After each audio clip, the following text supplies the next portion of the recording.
ये सोचो पार्थ कि चाहे विजय हो चाहे पराजय, किंतु तुम तो केवल इसलिए युद्ध कर रहे हो कि युद्ध करना तुम्हारा कर्तव्य है।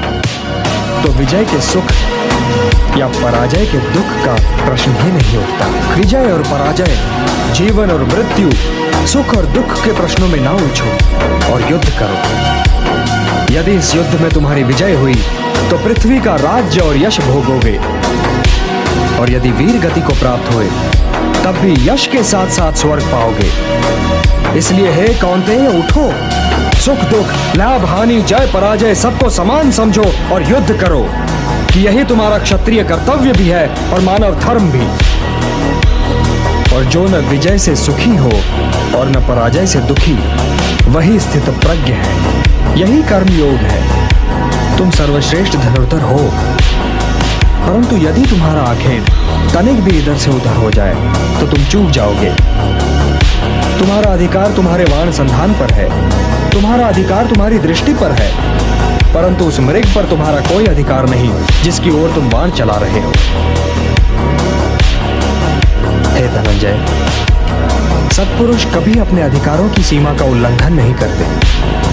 अर्थात अपने कर्म में स्थिर रहो पार्थ, स्थिर रहो, क्योंकि कर्म की कुशलता का ही नाम योग है।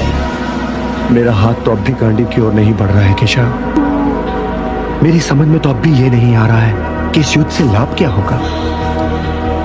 तुम ये निर्णय केवल इसलिए नहीं ले पा रहे हो पार्थ कि तुम इस क्षण को केवल व्यक्तिगत लाभ और व्यक्तिगत हानि के तुला में तोल रहे हो। यही तो मोह का बंधन है पार्थ, यही तो तुम्हारे शोक की जड़ है, और इसीलिए तुम्हारा ये कायर, पलाय और कलंक में डुबोने वाला शोक न तुम्हारे हित में है और न ही समाज के हित में। यह शोक न वर्तमान के लिए शुभ है और न ही भविष्य के लिए। लाभ और हानि की इस कामना में न भटको पार्थ, न भटको, केवल कर्म करो, कर्म।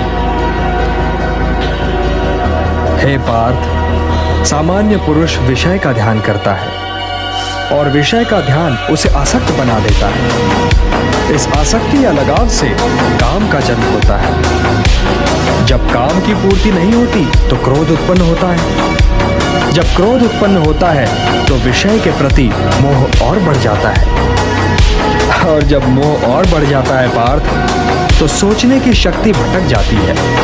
जब सोचने की शक्ति भटक जाती है तो बुद्धि का नाश होता है, और जब बुद्धि का नाश होता है तो मनुष्य का सर्वनाश हो जाता है। और हे कुंती पुत्र, तुम्हारा ये मोह तुम्हें बुद्धि के विनाश की ओर ले जा रहा है। तनिक सोचो पार्थ कि जिसके पास बुद्धि ही ना होगी उसे शांति कैसे मिल सकती है। वो तो शांति और अशांति में अंतर ही नहीं कर सकता, और जो शांति को अशांति से अलग तक नहीं कर सकता वो भला कैसे सुखी हो सकता है। हे पार्थ, जैसे पवन के झोंके नाव को भटका देते हैं, वैसे ही कामनाएं बुद्धि को भटका देती हैं।